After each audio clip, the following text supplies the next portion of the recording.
शुरुआत करेंगे बुलेटिन की रायपुर से आ रही बड़ी खबर के साथ। सरकारी खर्चे पर पार्षदों की मस्ती का वीडियो सामने आया है। एजुकेशनल टूर पर रायपुर के पार्षदों की मस्ती दिखाई दी है।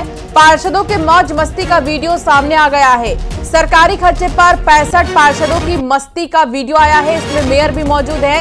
मौज मस्ती के वीडियो पर अब सियासत तेज हो गई है कि आखिर सरकारी पैसे पर, सरकारी खर्चे पर ये किस तरह की पार्टी हो रही है। इसमें पार्षद और मेयर मौजूद हैं। सरकारी खर्चे पर 65 पार्षदों की मस्ती का वीडियो सामने आया है। हालांकि आखिर सच्चाई क्या है और आखिर कहां से ये तमाम जो पार्षद हैं वो मौज मस्ती करने के लिए चले गए एजुकेशनल टूर के नाम पर, इन तमाम चीजों को अभी देखा जाएगा, जांच का विषय है। लेकिन मौज मस्ती का वीडियो जो सामने आया है इस पर अब सियासत हो रही है। देखिए, कुछ लोग आपको नजर आ रहे होंगे टेलीविजन पर जहां डांस कर रहे हैं। पहाड़ी इलाका नजर आ रहा है और मौसम का मिजाज बदला हुआ है। इस वीडियो को लेकर अब सियासत मची हुई है। हमारे साथ जुड़ गए हैं युगल तिवारी, संवाददाता रायपुर से। सबसे पहले तो युगल बताइए, ये वीडियो कहां का है, क्या इल्जाम अब इस वीडियो के बाद लग रहे हैं?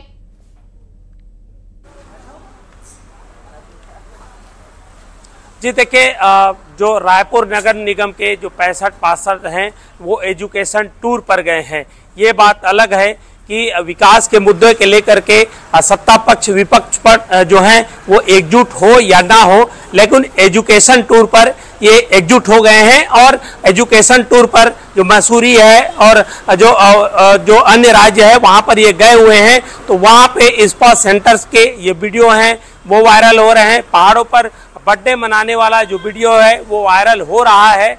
सवाल ये है कि अब चुनाव को, नगरीय निकाय चुनाव को लगभग 2 से 3 माह बचे हैं, तो इस बीच आखिर एजुकेशन टूर की आवश्यकता क्यों पड़ी? 5 साल जब सत्ता में थे ही और इससे पहले व्यापक समय था इनके पास, तो तब एजुकेशन टूर पर दोनों दल के लोग क्यों नहीं गए? सीखना और सिखाना अच्छी बात है। इससे पहले में भी कई राज्यों के पार्षद हैं, मेयर हैं, वो छत्तीसगढ़ आए थे, तब वक्त था इनके पास कि उन शिक्षा को यहाँ पर आकर के वो इम्प्लीमेंट कर सके। अच्छी जो नई जो ठीक है, केदार गुप्ता बीजेपी से हमारे साथ है और धनंजय ठाकुर हमारे साथ कांग्रेस से, उनसे भी एक रिएक्शन में ले लेती हूँ। बने रहिए युगल आप हमारे साथ। केदार जी, अब इस वीडियो को लेकर कई सवाल खड़े हो रहे हैं कि जब सरकारी पैसा है, सरकारी खर्च हुआ है, तो जो ये एजुकेशनल टूर है इसमें इस तरह की मौज मस्ती सही नहीं है। आखिर क्यों ऐसा किया जा रहा है, ये सवाल खड़े हो रहे हैं, आप क्या कहेंगे?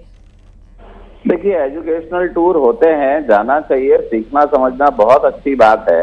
बाहर गए तो ज्यादा समय यूटिलाइजेशन उसमें सीखने और समझने के लिए होना चाहिए। और निश्चित रूप से अभी स्मार्ट सिटी का इतना पैसा माननीय नरेंद्र मोदी जी ने यहाँ छत्तीसगढ़ रायपुर में दिया और रायपुर में उसकी बंदर बाट की गई, तो ये सीखेंगे क्या? इन्हें तो बंदर बाट करना है, भ्रष्टाचार का रास्ता ढूंढते हैं माननीय हमारे महापौर एजाज ढेबर जी। ये क्या सीखेंगे?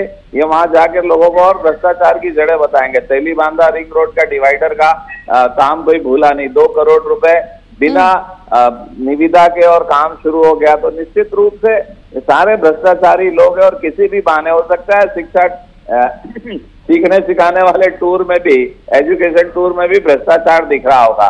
तो मुझे ऐसा लगता है कि जैसी करनी वैसी भरनी। प्रदेश सरकार को जनता ने ठुकरा दिया है भ्रष्टाचार अपराध के मामले में। अब नगर निगम के महापौर भी कांग्रेस की सरकार को जब तक यहाँ से हटा नहीं लेंगे तब तक ये ऐसे उल्टे पुल्टे काम करते रहेंगे। तो निश्चित रूप से मेरा मानना है कि आने वाले समय में नगर निगम में कांग्रेस की सरकार नहीं रहेगी, महापौर बुरी तरह से चुनाव हारेंगे। जनता के पैसे का दुरुपयोग करना ये कांग्रेस पार्टी के डीएनए में शामिल है। भ्रष्टाचार करना, अपराध को बढ़ावा देना, धर्मांतरण करना। धनंजय जी, वीडियो आपने देखा होगा और इस एजुकेशनल टूर पर अब सवाल खड़े हो रहे हैं कि क्या एजुकेशनल टूर में वाकई में शिक्षा को लेकर कोई रणनीति बनी भी है या नहीं बनी है? देखिए, वो एक अध्ययन दल वहां पे गया हुआ है जो वहां के ड्रेनेज सिस्टम को, ट्रीटमेंट प्लांट को, ट्रैफिक मैनेजमेंट को वहां पे अध्ययन करेंगे और क्या नहीं वहां पे तकनीक है उसको देखेंगे, क्या नयापन है जिसको रायपुर शहर में लागू किया जा सकता है। ये सारी चीजों का अध्ययन करने गए हैं। और वहां पे भारतीय जनता पार्टी के पार्षद भी गए हुए हैं, बहुत सारे पार्षद गए भारतीय जनता पार्टी के, दीपक जायसवाल भी दिख रहे हैं। और अगर वहां पे अध्ययन करने के बाद अगर खाली समय बचता है, स्वाभाविक बात है उस शहर में नया जो चीज होता है वहां लोग जाते हैं घूमने के लिए। तो अगर छत्तीसगढ़ के वहां के भाजपा के पार्षद कांग्रेस पार्षदों का डांस कर दिए, वो वीडियो आ गया है, तो भाजपा पीड़ा क्या हो रही है, क्योंकि इनको छत्तीसगढ़ विरोधी चरित्र है इनका, ये तो आदिवासी दिवस नहीं मनाए, तो ये क्या सत्य संस्कृति को बर्दाश्त कर पाएंगे। स्मार्ट सिटी की बात कर रहे थे ना, पूरे देश में स्मार्ट सिटी ढूंढ लोगे कहीं नहीं मिलेगा, और स्मार्ट सिटी घोटाले की बात कर रहे हैं तो इसका नेता तो नरेंद्र मोदी जी है, जिन्होंने स्मार्ट सिटी बनाया तो सबसे घोटाला केंद्र सरकार ने किया हुआ है, और नया की जगह छत्तीसगढ़ के रायपुर राजधानी तस्वीरें जो भी आए धनंजय जी, तस्वीरें जो भी आए, देखना होगा कि जब ये एजुकेशनल टूर खत्म होगा तो शिक्षा का जो स्तर है वो और कितना ज्यादा ग्रो करने वाला है और कितने परिवर्तन हम देखेंगे, ये तभी पता चल सकेगा। बहुत शुक्रिया, आपने अपनी बात रखी। बहुत शुक्रिया केदार जी, आपने अपनी बात रखी। युगल, आप हमारे साथ बने रहिए, आगे भी आपसे जानकारी लेते रहेंगे। आगे बढ़ेंगे और रायपुर की ही बात करेंगे। बड़ी खबर आ रही है, रायपुर गोलीकांड के आरोपियों को झारखंड से पुलिस लेकर आएगी। रायपुर क्राइम ब्रांच को प्रोडक्शन वारंट मिला है गढ़वा जेल से। आरोपी विक्रम, सिमडेगा जेल से आरोपी आशीष राय को 14 सितंबर को पुलिस लेकर आएगी। गैंगस्टर अमन साहू को 16 सितंबर को रायपुर लाएगी पुलिस। बता दें कि कोल कारोबारी के कार्यालय के बाहर गैंगस्टर ने फायरिंग की थी, जिसके बाद गिरफ्तारी हुई है काफी लंबे सर्च ऑपरेशन के बाद, और फिर जाकर अब रायपुर लाने की तैयारी है। झारखंड से रायपुर लाने की तैयारी है। गोलीकांड के आरोपियों को बहुत जल्द रायपुर लाया जाएगा। गढ़वा जेल से आरोपी विक्रम, सिमडेगा जेल से आरोपी आशीष राय को 14 सितंबर को पुलिस जो है वो लेकर आएगी रायपुर। युगल तिवारी लगातार जुड़े हैं। युगल, क्या तैयारी है रायपुर लाने की गैंगस्टर्स को?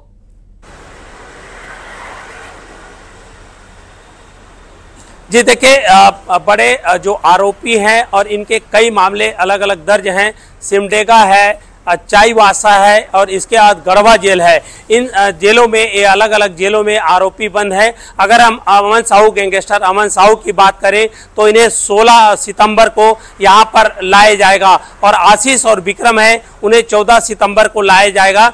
अगर अमन साहू की बात करें तो इसके खिलाफ 90 से अधिक मामले जो झारखंड में दर्ज है, गैंगस्टर हैं, और ये जानकारी मिली है कि इन्हीं के इशारे पर और इनके गैंग के इशारे पर यहाँ पर कोल कारोबारी के जो दफ्तर है उसके सामने गोली चलाई गई थी। हालांकि रायपुर के पुलिस ने अलग अलग ठिकानों पर दबिश दे करके जो पिस्टल सप्लाई करने वाले आरोपी और उन आरोपियों को खाता उपलब्ध कराने वाले, रकम उपलब्ध कराने आरोपियों को, लगभग 7 आरोपी हैं जिन्हें सलाखों के पीछे भेज चुकी है। फिर भी इस मामले में कई अहम जो खुलासे हैं वो होने हैं। अमन साहू से इसका किस तरह से गैंग है, मलेशिया में जो बैठे हुए जो गैंगस्टर है, क्या उससे इसका कलेक्शन है, तो तमाम, क्योंकि मलेशिया में जो गैंग बैठा हुआ था उन्हें इस घटना की जवाबदारी ली थी, तो कहीं ये पुलिस को गुमराह करने के लिए ऐसा तो नहीं किया था। तमाम बिंदुओं पर इसकी जांच है वो की जाएगी। फिलहाल तीनों आरोपियों को लाने के लिए ट्रांजिट रिमांड पर यहाँ पर इन्हें जो आरोपी हैं उन्हें लाया जाएगा, और रायपुर की क्राइम ब्रांच पुलिस को कोर्ट ने स्वीकृति है वो दे दी है। जी बहुत शुक्रिया युगल जानकारी साझा करने के लिए। बिलासपुर की बात करेंगे, जहां नाबालिग ने खुदकुशी की है। फांसी लगाकर उसने जान दे दी है। दोस्त की आत्महत्या करने से परेशान थी। 1 महीने पहले दोस्त ने खुदकुशी की थी। पचपेड़ी थाना क्षेत्र का यह मामला बताया जा रहा है और पुलिस अब जांच में जुट गई है। हालांकि झकझोर देने वाला मामला है ये। बिलासपुर में एक नाबालिग जिसने खुदकुशी की है, बस इतनी सी बात पे कि उसकी दोस्त ने 1 महीने पहले खुदकुशी की थी और उसने भी अब खुदकुशी कर ली है। उमेश मौर्य संवाददाता साथ जुड़ गए हैं। उमेश, क्या वजह है जो एक दोस्त ने खुदकुशी की 1 महीने पहले और 1 महीने बाद अब दूसरी ने की? देखिए, ये पूरी घटना पचपेड़ी थाना क्षेत्र के चिजदा की है, जहां पर 13 जुलाई को जो नाबालिग लड़की है जिसने आज सुसाइड कर लिया, वो और उसका जो बॉयफ्रेंड था वो दोनों यहाँ से भाग गए थे, जिसके बाद परिजनों ने उन्हें पकड़ कर लाया और उसके बाद दूसरे दिन जो नाबालिग प्रेमी है उसने सुसाइड कर लिया। जैसे ही इसकी जानकारी नाबालिग प्रेमिका को लगी तो उसने भी सुसाइड करने की कोशिश की, हालांकि उसको बचा लिया गया। कल दिनांक को उसने दोबारा इस पूरी घटना को अंजाम दिया और सुसाइड कर लिया। चूंकि कहीं ना कहीं वो जो उसका प्रेमी था उसके खत्म हो जाने से कहीं ना कहीं वो क्षुब्ध थी, लिहाजा उसने भी मौत का रास्ता चुना और कल रात उसने बेर के पेड़ में फांसी लगाकर सुसाइड कर लिया। फिलहाल पुलिस जो है मौके पर पहुंची हुई है, तफ्तीश की जा रही है। क्या कुछ और आगे मामला होगा ये फिलहाल जांच के बाद ही पता चल पाएगा। जी बहुत शुक्रिया उमेश जानकारी साझा करने के लिए। आगे बढ़ेंगे और बात करेंगे छत्तीसगढ़ में हार पर कांग्रेस का मंथन जारी है। दिल्ली के हिमाचल सदन में बैठक हो रही है। फैक्ट फाइंडिंग कमेटी मंथन कर रही है। वीरप्पा मोइली की नेताओं के साथ 1-to-1 चर्चा हो रही है। प्रदेश प्रभारी और प्रदेश के अध्यक्ष भी इस बैठक में मौजूद हैं। पूर्व सीएम भूपेश बघेल के साथ चर्चा हुई है। टीएस सिंहदेव और ताम्रध्वज साहू भी चर्चा में मौजूद है। कुछ समय पहले ही आपको याद होगा अमरजीत भगत का बयान आया था और कहा था कि तालमेल नहीं होने की वजह से तेरा मेरा के चक्कर में कांग्रेस को बहुत ज्यादा नुकसान हुआ है। हालांकि इसके बाद की ये मीटिंग बहुत ज्यादा अहम हो जाती है। जो भी गिले शिकवे या फिर जो भी कारण दिग्गज नेताओं को समझ में आते हैं वो चर्चा कर रही है और साथ ही उम्मीद जताई जा रही है कि शायद अब इस तरह की जो फूट है वो नजर नहीं आएगी। अशरफ काजमी हमारे संवाददाता साथ जुड़ गए हैं। अशरफ, सवाल ये है कि कांग्रेस के ही नेता बीते कुछ दिनों में ऐसे बयान दिए कि जिससे ये पता चलता है कि अभी कुछ भी ठीक कांग्रेस में नहीं चल रहा है। नेता तेरा मेरा देख रहे हैं और हमारा वाला कुछ भी नहीं समझ में आ रहा। अमरजीत भगत का बयान भी अगर हम देखें तो उन्होंने यही कहा था। इस मीटिंग को लेकर क्या जानकारी और क्या चर्चा की जा रही है अशरफ? देखिए, मीटिंग अभी भी जारी है और अब से कुछ देर पहले ही पूर्व मुख्यमंत्री भूपेश बघेल यहां से चले गए हैं और टीएस सिंहदेव ने यहां पर सिर्फ वो ऐसे है पूर्व मुख्यमंत्री जिन्होंने इस मीटिंग पर चर्चा की है और कहा है कि मीटिंग में हम क्यों हारे, हार के क्या कारण थे, क्या वजह थी, उस पर चर्चा की गई। साथ साथ हमें आगे और संगठन को और पार्टी को कैसे मजबूत करना है, फिर से वापस सत्ता में आना है, लोगों का विश्वास जीतना है, उस पर चर्चा की गई। मुद्दे क्या रहे, कैसे चर्चा हुई, क्या जो मुटाव वाली बात है, अंदरूनी राजनीति की बात है, जो गुटबाजी है उस पर कोई उन्होंने जवाब नहीं दिया। लेकिन हाँ, ये जरूर कहा कि संगठन को मजबूत करना है, क्या पहले खामियां रही वो, और जब एक उनसे सवाल किया गया कि आपने कार्यकर्ताओं से भी पर चर्चा पहले हो चुकी है, फैक्ट फाइंडिंग कमेटी के अध्यक्ष वीरप्पा मोइली रायपुर में ही जाके कर चुके, तो फिर क्या यहां बड़े नेताओं से उनको चेक कर रहे हैं? तो उन्होंने कहा चेक नहीं है, बस ये आगे की रणनीति है। इस पर भी कोई खास जवाब नहीं दिया। लेकिन हाँ, ये जरूर है कि यहां कि अब जो ये मीटिंग है इसके बाद आगे कोई इस तरह की दोबारा मीटिंग नहीं होगी। जल्द से जल्द कमेटी जो है अपनी रिपोर्ट कांग्रेस अध्यक्ष को, मल्लिकार्जुन खड़गे को सौंप देगी और उस रिपोर्ट में तथ्य होंगे कि क्या वजह रही, क्या अंदरूनी गुटबाजी जो रही पार्टी में वो हार का कारण बनी, चाहे वो लोकसभा के चुनाव हो या विधानसभा के चुनाव हो, या जो पार्टियों की जो कांग्रेस है या सरकार में थी तो इनकी दूरी रह गई थी, ये जनता से कनेक्ट नहीं हो पाए थे, क्या वजह रही। तो ये सब चीजें जो खुलासा होगा वो इस रिपोर्ट में फैक्ट फाइंडिंग कमेटी कोई भी अपडेट होगा हम फौरन आपसे लेंगे। बहुत शुक्रिया फिलहाल जानकारी साझा करने के लिए। कांग्रेस वही घिसा पिटा टेप चलाती है, लेकिन देश की जनता उनकी असलियत जान चुकी है। कांग्रेस नेताओं के नागपुर से तिरंगा यात्रा निकालने के बयान पर डिप्टी सीएम अरुण साव ने पलटवार किया है। अरुण साव ने आगे कहा कि जनता जानती है कि देश के हित में काम करने वाले लोग कौन हैं। उन्होंने आरोप लगाया है कि कांग्रेस ने हमेशा एक परिवार के हित के सामने देश के हित को अनदेखा किया है। दिल्ली में कांग्रेस की बैठक पर अरुण साव ने कहा कि 5 साल तक कांग्रेस के राज में जनता के हितों के साथ कुठारघात हुआ है। कांग्रेस ने हर वर्ग को प्रताड़ित और परेशान किया है। अब हार पर सिर फुटअव्वल हो रही है और आगे भी हो। सुनिए क्या कहा उन्होंने। हम सबने देखा है कि पिछले 5 साल जब राज्य में कांग्रेस की सरकार थी, किस प्रकार से छत्तीसगढ़ के हितों के साथ कुठाराघात हुआ, किस प्रकार से छत्तीसगढ़ के हर वर्ग को इन्होंने प्रताड़ित और परेशान किया। दोनों हाथों से छत्तीसगढ़ के लोगों को लूटने का काम हुआ। हार पर इनका सिर उठव्वल होना है, हो रहा है और आगे भी होगा। सच्चाई नहीं है, निराधार बात, झूठ को बार बार बोलकर ये जताने की कोशिश करते हैं। लेकिन देश की जनता बखूबी जानती है कि राष्ट्र हित के लिए, समाज हित के लिए कौन काम कर रहा है और कांग्रेस क्या कर रही है। आगे बढ़ेंगे और बात करेंगे गरियाबंद की। गरियाबंद में कांग्रेस का प्रदर्शन जारी है। कोपरा नगर पंचायत का घेराव किया गया है। कई मांगों को लेकर प्रदर्शन किया गया। प्रदर्शनकारियों की पुलिस के साथ झड़प भी हुई है और प्रदर्शन में पूर्व मंत्री अमितेश शुक्ला भी शामिल हुए। शुद्ध पेयजल, पीएम आवास सहित 10 सूत्री मांगों को लेकर कांग्रेस ने आज नगर पंचायत पोखरा का घेराव कर दिए हैं। देखिए इस बीच जबरदस्त हंगामा कर रहे हैं। इनकी मांग है कि नगर पंचायत में तमाम तरह की अव्यवस्था फैली हुई है, शुद्ध पेयजल लोगों को नहीं मिल रहा है और क्या कुछ प्रमुख मांगे हैं जानने की कोशिश करेंगे। हमारे गांव के पूरे नगर वासी 15,000 की आबादी है, 1 महीने से ज्यादा हो गया पानी के लिए हाहाकार मचा है। न तो बोर खुदार करने में असफल हुआ है। कलेक्टर को हमने आवेदन किया था, नगरवासी ने आवेदन किया था, लेकिन कोई संज्ञान नहीं लिया है, जिसके चलते हम मजबूर होकर के नगर पंचायत का घेराव करने पहुंचे हैं। अगर पूरा नहीं होने पर यहाँ की जनता को नगर पंचायत बनने के बाद प्रधानमंत्री आवास का लाभ नहीं दे रहे। खाना मंगाने पर बोलते हैं पट्टा लाओ, कहाँ से गरीब लोग पट्टा लाएंगे। को लेकर तमाम मांगों को लेकर कांग्रेस आज जो है नगर पंचायत का घेराव कर दिए हैं और घेराव कर अब उग्र आंदोलन की चेतावनी दे रहे हैं। न्यूज़ 18 के लिए गरियाबंद से शेख इमरान।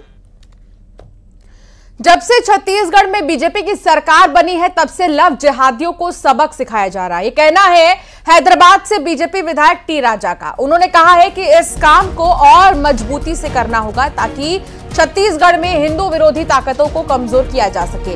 विश्रामपुर कांवड़ यात्रा में शामिल होने छत्तीसगढ़ पहुंचे हैदराबाद विधायक टी राजा ने कहा है कि बांग्लादेश में हिंदुओं की सुरक्षा के लिए सरकार कोशिश कर रही है। उन्होंने कांग्रेस पर भी निशाना साधा। टी राजा ने कहा ये वही कांग्रेस है जिसने भारत के 2 टुकड़े कर दिए, वक्फ बोर्ड बनाया, जिसने गरीबों और मंदिरों की जमीन पर कब्जा किया है। कि जब से भारतीय जनता पार्टी की सरकार छत्तीसगढ़ में बनी है तब से लेकर आज तक विकास का कार्य हो, धर्मांतरण को रोकने का कार्य हो, लव जिहादियों को सबक सिखाने का कार्य हो या लैंड जिहादियों को सबक सिखाने का कार्य हो, ये बहुत अच्छे से छत्तीसगढ़ की भारतीय जनता पार्टी की सरकार कर रही है। तो भगवान से यही प्रार्थना करने के लिए आए हैं कि सरकार को और मजबूती दे, हमारे मुख्यमंत्री जी को और ताकत दे, हमारे मिनिस्टर साहिबा जी को और ताकत दे कि और भी छत्तीसगढ़ में धर्मांतरण, लव जिहाद, लैंड जिहाद और विकास के कार्य में और अच्छे से काम कर सके। यही आज हम प्रार्थना करने के लिए आए हैं। और अब खबर बलरामपुर से है। बलरामपुर में जबरन धर्म परिवर्तन का मामला सामने आया है। बलरामपुर में जबरन धर्म परिवर्तन करवाने के आरोप में पास्टर को गिरफ्तार किया गया। लालच देकर लोगों का धर्म परिवर्तन कराने का आरोप है इन पर। अपने घर में ही आरोपी ने चर्च बना रखा है। पीड़ित महिला ने पुलिस से इसकी शिकायत की है। शिकायत के बाद पुलिस ने आरोपी को जेल भेज दिया है। राजपुर पुलिस ने कार्रवाई की है।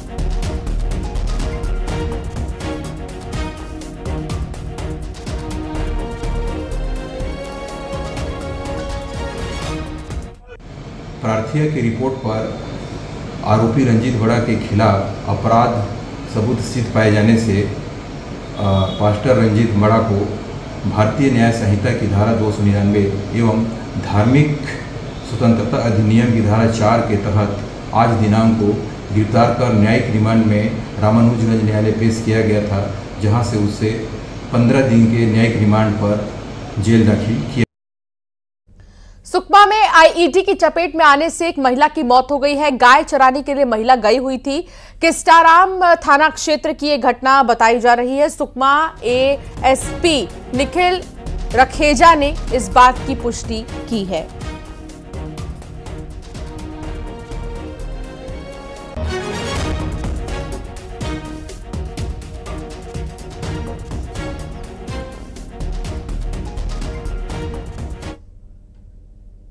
और अब खबर बिलासपुर से है, जहां ट्रक ने बाइक को टक्कर मार दी है। हादसे में 2 बाइक सवार घायल हो गए हैं। घायलों में एक की हालत गंभीर बनी है। मस्तूरी थाना क्षेत्र की घटना, जांच में पुलिस जुट गई है।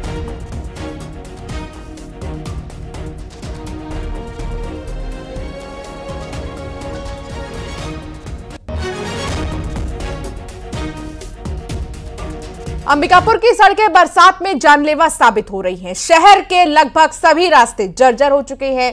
खरसिया रोड और एमजी रोड पर चलना लोगों के लिए मुसीबत बन गया है। लोगों की परेशानियों को देखते हुए सरगुजा सांसद चिंतामणि महाराज सड़कों की बदहाल स्थिति का जायजा लेने दल बल के साथ स्कूटी से सड़क पर निकले। इस दौरान कलेक्टर सहित तमाम अधिकारी मौजूद थे।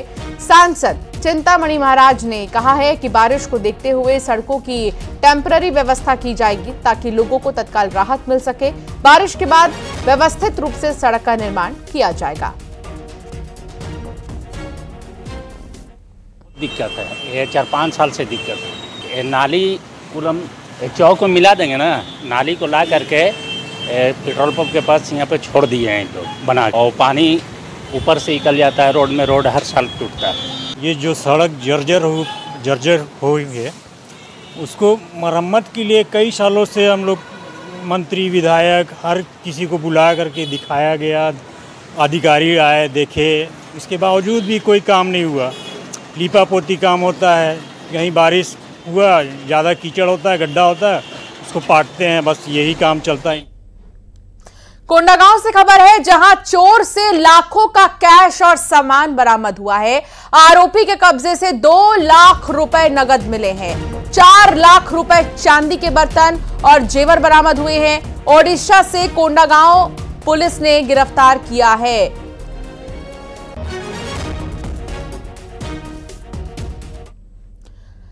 हर घर तिरंगा अभियान के तहत कोरबा में 15 अगस्त तक विभिन्न गतिविधियां आयोजित की जा रही हैं। इसी कड़ी में घंटाघर चौक में तिरंगा अभियान कार्यक्रम का आयोजन किया गया है, जिसे कैबिनेट मंत्री लखनलाल देवांगन ने हरी झंडी दिखाकर रवाना किया।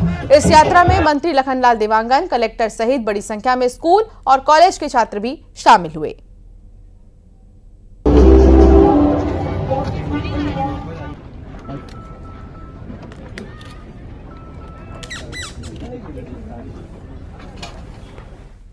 और अब एक नजर टॉप 20 खबरों की ओर।